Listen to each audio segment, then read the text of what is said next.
one angle and person me boys na baso two center backs no. Yes, center backs no. I think say Jonah Ajete and na Opon Prepra. Yeah, Ken. No me so. Omo impressive yeah. Na omo ba. This is their first time if I'm right because now in Japan you bought 3 at the back and I said 5 at the back. I was not so much comfortable. But coach Ninya GDA Opon Prepra ho. Afe na or introduce no what Black Stars anymore. Obo French League Nice obo de bia. And now no money PAG last minute and a PAG for no a show. He's one guy who has been solid in the French League but only opportunity to a Black Stars in the winner. Mekandi Esisudia say we already know say Salisu Jiku dear Omo kwa no. Possibly akabe slot be mienu anansa miensa. Intina a way to justify. What him said there in the first half, yeah, back line almost restricted Korea for to only just three touches in Ghana's penalty box in the first half. Inti yeah 2 center backs no omo impressive me papa. In players no, your mama baso. I think so be justify. A World Cup tie, it is justified. Of course. Because we prefer justify the reason just on Korea. Say, you prepare your national team na they call FIFA World Cup rally as you said, African Cup of Nations. Me and Kobe so say Blasters is here can by this time in the preparation be say you prepare for African Cup of Nations. By the year Kobe so your concentration in na World Cup you back performing or a US, Mexico and Canada. Your boy, your first game against Japan, Elusuye. The general performance of the senior national team wasn't the best. Oma never see a ball, Mabaso, your boy. Baby, I never see a criticize. Nyoma yanyen ye ni yekai.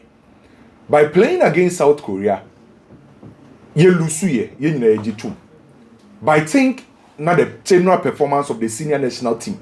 So they compare ye Japan game ni the Abeka say eye. Or your first game I bought against Japan. Now they had a game now. General performance, no.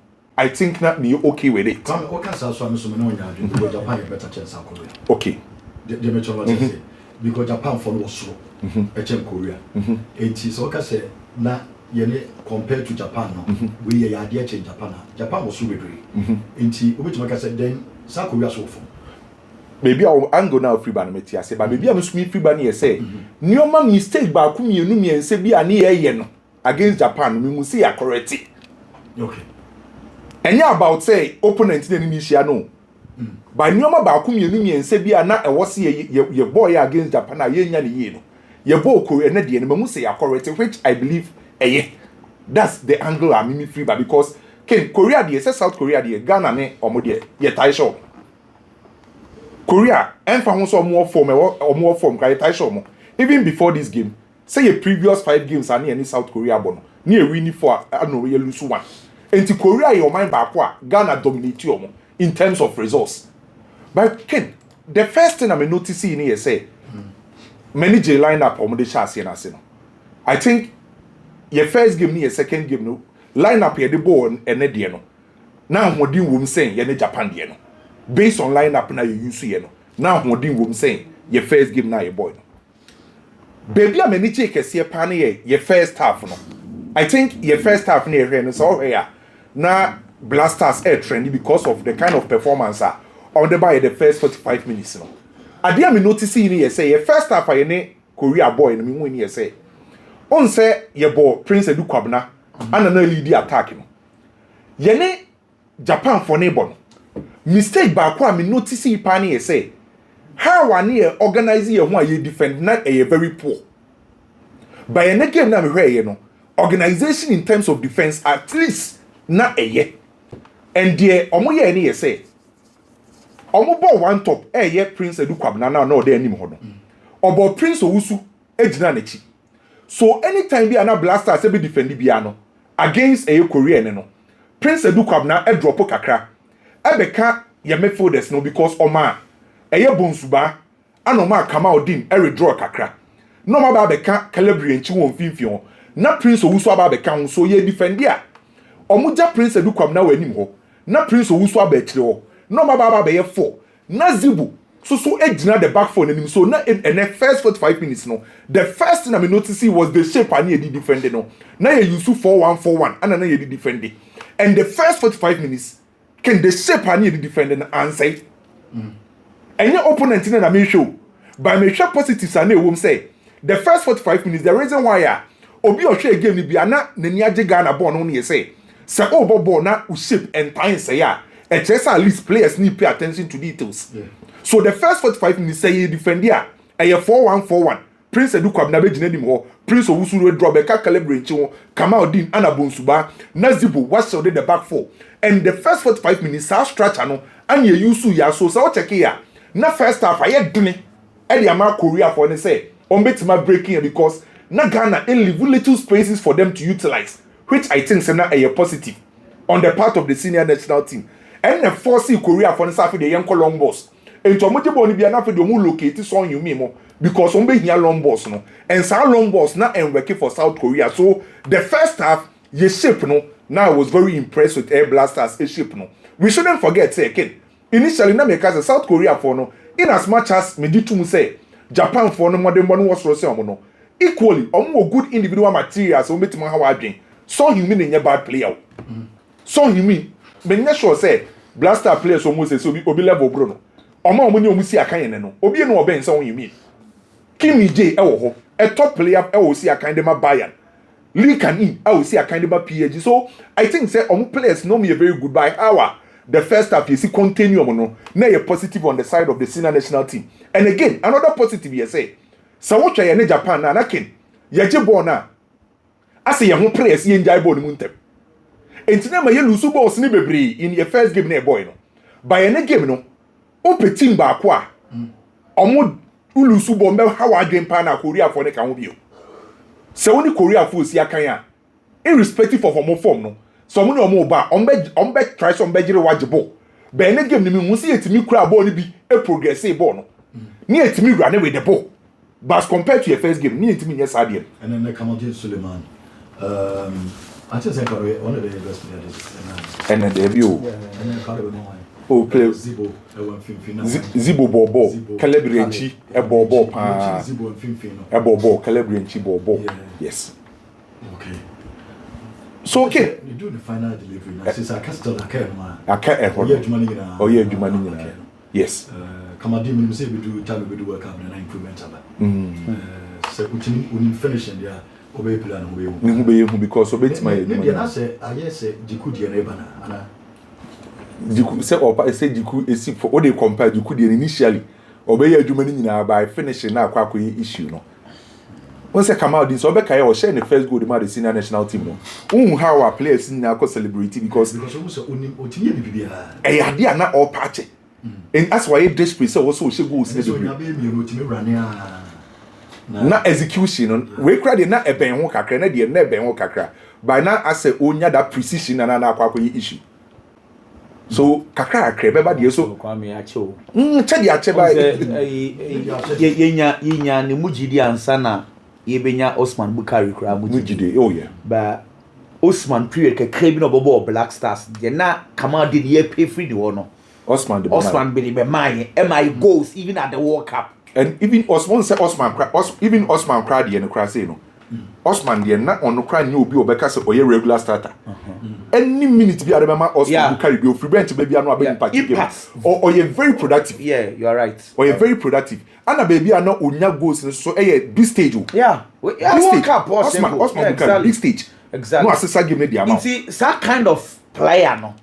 Oye impactful in terms of obia game no mu bia or the pace ebeboa Ghana no and be the yehwehwe fi Kamaldeen because say ye team be sitting deep because and then for instance it was maybe na Korea for no Ghana je baller almost sitting deep say in that situation no say yes sir Kamaldeen finding space is very difficult but game no mu bia e one in the strength it is how to be carry ball na ko draw anim ho now final decision akwa problem then we are going to find difficulties in tenye nansam ache we need to start seeing improvement bebre because say omo ball the Kamaldeen no a senior player will move apart from Gideon being Sabeka son or Bobo Natch, come on, did a senior player? I said we cry game, we cry your first game or captain be an a senior player. Into no, the more Canadian, say you go soon train, I can't you go so a train, but and you're fast, my your profile you too. Joseph Pencil, so cast our profile. Omo football now, omo run be brave. Omo football, much me run, much me dribble. Because it's a football, no, omo the jumps. Those type of players, omo the jumps. So, before there's an idea, you better your friend is saying, party more, and you're film for no, but down domo, but domo we are, we may be more. So, some spaces now, some players now run here. You're born to say, and okay, Papa Baconana. Chris Hilton. So this players really key. Almost run your creative space. Almost far ball to me attacking defenders. So what I say, and also creative space. But when your spaces are best players to say could do so many we will not to me pretty. Can I think that Kamaldin as a player was on one Casabuana? Because I will never be all many coach in a chair. Coach is never more familiar. But most of these things or most of these conversations on why best expect to coach better almost any man be some of our local based players. But maybe I come out in a bobo alcohol. In Kura was see a kind of teams are bono. As a son, no shall say any more. My main Zibo example. Ya criticize Zibo on the distribution. But then that's always Zibo. Then the distribution is different. Personal, the man. Why improve on the distribution? At least, yes. On one as a player. Criticism na urban wa sha ase a oye ho adwuma come out in the na kwaku kan no ache o quality ni wo ho talent ni wo ho ade a obehia from a typical winger come out in will be pace dribble but what we ni nyina na obedru po na nim no the final delivery so or pass assist and also no one can say no na kwa ye problem me do question na make Jeremy Doku you see was say or just come on France no football na dribble also final win team as said this season and one said Doku ne Kamadi no nyina ye Rene guys okay omu nyina free baby faako na Doku nya Pep Guardiola but even Doku last year na ontwa tewu no it was much better than what Kamadi is giving us. You see, me expand the conversation the general wingers now. I am beginning to have certain issues big kakra ken. Ya wingers no babonsu. On say na yes speedster Addo or running for ball but or a type ni bia or baller or person catching in or facing defender or dribbler basically. The first attribute who babonsu a oboni din e beta ho e dribbling and he does that very well. No say yes Sabino dey. I want to make ban. Or no so the final decision a problem. Because when we say or a dribbler or per dribbling or dribble fine pa. But the final decision I am beginning to find issues kakra. When to pass, when to shoot. When I am a winger, Bobby or I need to wait and watch my striker move into space before I pass. A bit I was some catching in. A bit I was say me unpredictable. Me but they come right. Now my cuts back. Okay. It's sa final decision, you know. The same way Kamal did was giving us on the left because a we are able to take on defenders. But when to shoot, when to pass was a bit of a problem. It's for instance, near can a striker Prince Edu. Prince Edu Kwabena in the first half. Na na answer an kabo baby. Yeah. Though na Ghana for your boy and one basso we say we're playing well because ball no call wingers no baby. But yen na kasa say ball no penalty box anymore. The nine back cabin was a bit of a problem. Because in the first half I could count only three touches near Yawan for the penalty box anymore. Just three. Come out in. Him say, come out in your two. And Babu Sunya one. Okay. Inti, I think say yenya a decision making right where your wings were. Then our attackers will begin to move into spaces, get into better positions to score. Inti come out did yana yekano or problem, but I was a Christopher Babu so they sad and they can't because born a boy, you know. A bear ya pass Kwame, me patcho check ma Mrs. here. Check statistics. Let's say you ball shot on target. Say yes, you ball pa. Me sure say you shot on target. You be do two po. But once Ghana ni o share ball, or bedwin say Ghana ball. Ghana played well. Patcho, they say one. So on problem ayo. Inti o check game no ankasana. If you enjoy the football, you might think Ghana played well. Shot on target, yeah, but one.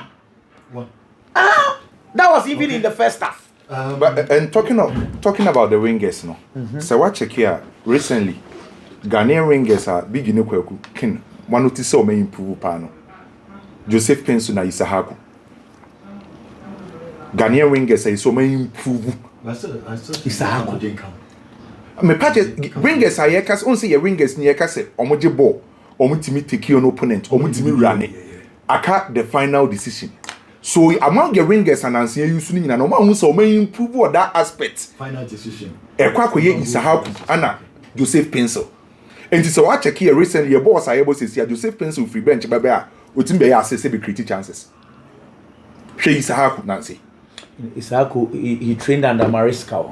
And You can also imagine the Mariska actually not train there for 1 year. One say Isahaku o PFI Mariska Nase and one say the ball need 1 year. So on say 2 players no. Sometimes the coaching is also very important because if you say can doku asemi Pep Guardiola Eddie Bibia can the ball no. Omo fa Otuado asi na oyire won kakra bia odumade because some so teacher.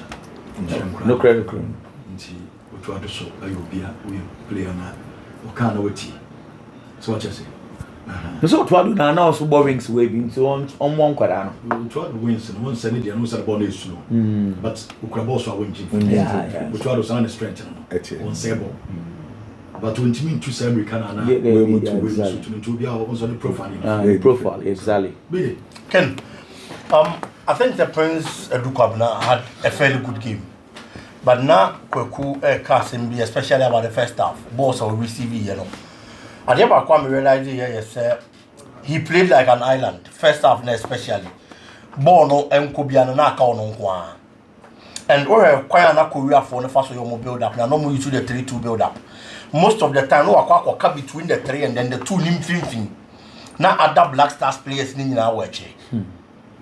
Enti ekoko basa. Now when you the needed supporter, and how be pong game no be cast striker na nya de. Adie ba kwa e dey born abaso pa. Yes. The ball ne be ba na wie no, ense sa ball na kai ho. So we striker ball ne to ni bebre. Ana wa dwen my ball so. We striker because they say Jordan dey na wonya goals no bebre no. Who baby a obi fraba because opi ba do baby an wakọ nanim do baby an wapi wabeka build up no ti say obey striker ti say ugina ni modia big one we say na be ba asem na big you so isolated and that was the perfect because he was against 3 defenders 3 ononkwa enti it is up to other players and other technical team they say omo be man listen pa na no about supporting striker na e Prince Owusu ono no be get a bit closer. No one link between midfield no any the striking department.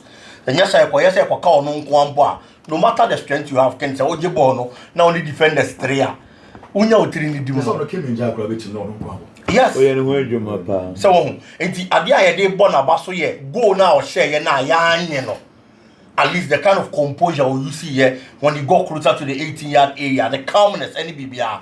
But aside and on say only a lot of the balls as a number 9 for Black Stars, then your problem. And again, I did about comedy Jones so want to say not only ball. Yeah. What you born very, very important at the highest stage. Yeah. I am not Shapanya African countries in your consider goals all World Cup.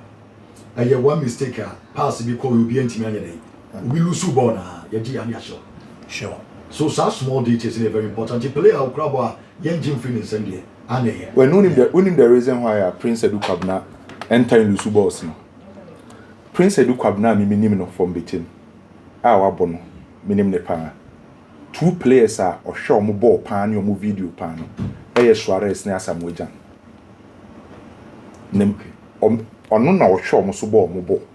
Enti so wahwe Prince Addo Kwabena ne ni eden ni bibia e koyete se Suarez. Ana odnya opportunity bia in front of goals akwa it Asamoah. And one positive thing I can game me hu ye no. Otto Celebrianchi and it will be a can asem because we use no the favorite position. And call for Celebrianchi right back on your right back. Oh, sec on your right back. Position better on Kobo. Can Metiase? Metiwase. But if you want to get the best out of the players, make sure so bit me you so one position I bet my bringing the best out of them. Because so queen soon out of position. Now you coach now kulusu match I won't be blame. But you soon on a natural position I say position or if a bit favor no na obet me your results the amawa. Who coach na bow? But see a 100 which one. So but oh dear baby or boy no ene in finfion. O man bo as a boss to boss. Your team in finfion na o create 3 chances. Okay. Or support it. On one night I support Ali do say none of passing games any wa bubble finfi apart from penalty no kokko say no ball na calibre nchiabon. And if o person nya the best out of him time ye call London Eco a charity tournament. The amount of backup blasters was in the performance or the May. And no by him and you saw right back. Games new away, my biggest and answer, my highlight of the game was about Benjamin Asare. Oh, Benjamin Asare. Yes, seriously speaking. Benjamin Asare, one goalkeeper, America Kenny. On only goalkeeper what that Black Stars post Mama Didier Kakabani. But the question I know if I don't want can say time be any days. Every be any dear and a dear bounce on the air. But when was the last time I teach Gina in the top Black Star post? The Benjamin Asare and the only Badona can say, oh, Benjamin Asare, money there. World Cup, no better me up, why and any idea. These are some of the countries I know we share World Cup. Korea and the team be a Bruce Baby, no credit. But at least remember that kind of test of other teams are possible, so you share World Cup money be. And until I'm proud to World Cup, your both friendly matches beat his saying. And the performance he gave, it will go post in him, it was good. The confidence, it will go post in him, it was good. The movements and the anticipation. Now on time I said so peer free go post echo for balls, the aerial duels, any idea it was good, it was on point. And I'm here very happy about the kind of performance I ordained. Go now consider and no problem kaka. And so we'll go now, but at least not positives, the doors of change. Make us go back on our consider. And the defensive organization was super. And then sorry, Black Stars defense now, they were well organized. And defense, organized most of the time. And you goalkeeper don't necessarily control back line. You go control back line here, who goalkeeper and a pressure amount. Now, I am day, send them away, and my players. And Kebabo Lusua, and Kayabo players. Debbie, but Sana Ghana 40. Almost share the way. Almost say, oh, yeah, do you to me? Sure. And I need it. I mean, sure. Into your lose against Korea, but that's what you're baby and funny. Debbie, of fun say, eh, it is a do baby, not so common, and ye no more can. Not just a moon spirit and I know more or more pen and one more bubble. Says it was improved Ghanaian player. Says Zibo, every game go here. Every single game. The ball, the piano, and the count. Just saw some Kosovo here to maintain 3 years. Sure. So between me and maintain this opposite. I just say, wow, there's so much. A lot. I want to feel. When you're in Chidiano, a yes, so to me ball right, it's me ball or opportunity. World Cup on the Colombia keep. Because so to me ball and film, it's me some boss are right back a while. Ball will be able. But tournament today, your ball first game, your second game, and as it me na you be the yellow card we know and just to chip in about Zibo Diana na Kenekano. On say Zibo enya opportunity ball blasters no. Obi oheni bia say eya ojibo na passes no e wo say ko. Onim say na me share that crazy Zibo say. Patinin by infinity no. Oma 55 passes. Out of that 55 passes no, emu 4 pennies say 55. When you move 51, now you're accurate. Zibo. Yes. Yes, and a person, no, I improve. Oh, now one share pass or the comma. Prince Educa. Well, ɛno ɛyɛ Ghana yɛ national team no mɛsi aba